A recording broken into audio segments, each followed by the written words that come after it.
Assalomu alaykum Karozov kuzatuvchilari. Xudo xolasa Nukus shahriga ustonovchilarimiz chiqib ketyapti. Xudo hozir borib olmayapti, bitta video qilishadi, yetib olib. Nukus shahriga Sardor jo'natyapman.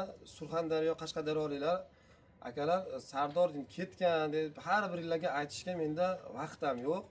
Ko'p Qashqadaryo, Surxondaryo to'g'ri Sardor ustonovga qilgani uchun hozir bir oyga Nukus shahriga erta bahorda Elbegaga, Taxiyatoshga 6 ta kara 2 ta kapitalga berganmiz. Hozir uni remont ketadi hamda 6 ta karaga geli akkumulyator qo'yiladi. 90 kilodan 180 kilo yuk bilan yurgan karalar endi 90 kiloga ozayadi-da, geli akkumulyator qo'yishadi. Uni karalarimiz u paytda yangi upskada, hozir eski upska bo'lgani uchun tepadan tortadi-da, motor tepadan turib pastdan reduktor tortib oladi. Shuning uchun sinishlar ko'payyapti. Shuning uchun motorni kesib yoniga qo'ya xullas perdel kiyishiga bir oyga chiqib ketyapti. Nukusdan bu yerda bir 15-20 kunlik ish bor, ikkita ustonovkasi bor. Undan qaytib Buxoroda, mana Buxoroliklar ko'rib turgan bo'lsa, Buxoroda ham agar remont ishlari bo'lsa, bir yil yangilikgacha qilib olaylik. Erta bahor, meni o'tgan yil bahorda 5 ta ustonovchigim bo'lgan, hozir 3 ta qoldirganman Saralanaka. Sardor, Sanjar, Umidjon. Yetmay qolsa o'zim ham borman. 3 ta guruhga qilganman, 5 ta edi oldin, saralangan hozir. Shuning uchun hozir yerga 3 kishini jo'natyapman. Shofyori bor, mana billa ikkita usta Surxondaryo, Qashqadaryoga u yerdan kelgandan keyin boradi. Remont ishlari bo'lsa, bir yil qishgacha qilib olaylik. Erta bahordan telefon qilib, yo'q, iloji yo'q desak ham iltimos qo'yma qilmasang bo'lmaydi, oxirida ko'kidi.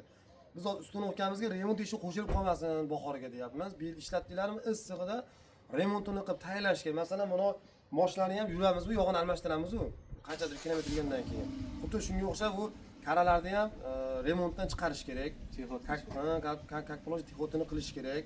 Shuning uchun xudo xolasa shu Nukusga borib qaytib kelishi pashta bir oy. Hozir mana bugun 2025-yil oktябrdamizmi? 14-oktyabrdamiz. Xudo xolasa bugun borib olib, ertaga xudo xolasa mana bizga yetib keldi, video tashlaydi. Sardor Katakishto Nukusda. Surxondaryo, Qashqadaryo. Kuchinglar bizda. Bir oy. Bir oyga o'zim. Yana tayyorlab turinglar remontni ishlarini qilaylik. Erta bahorga keyin ishlasin. Chunki bahorda telefon qolib, mayari sinib qoldi, lentamiz to'lib ketdi, rolgim ketdi, oxirida ko'kida qilmanglarda. Keyin bizda bir yil karalarimiz 3 marta o'zgargan. Shuning uchun hozirgi oxirgi yutuskamiz xudo xolasa yaxshi, o'shanga predelka qilishadi.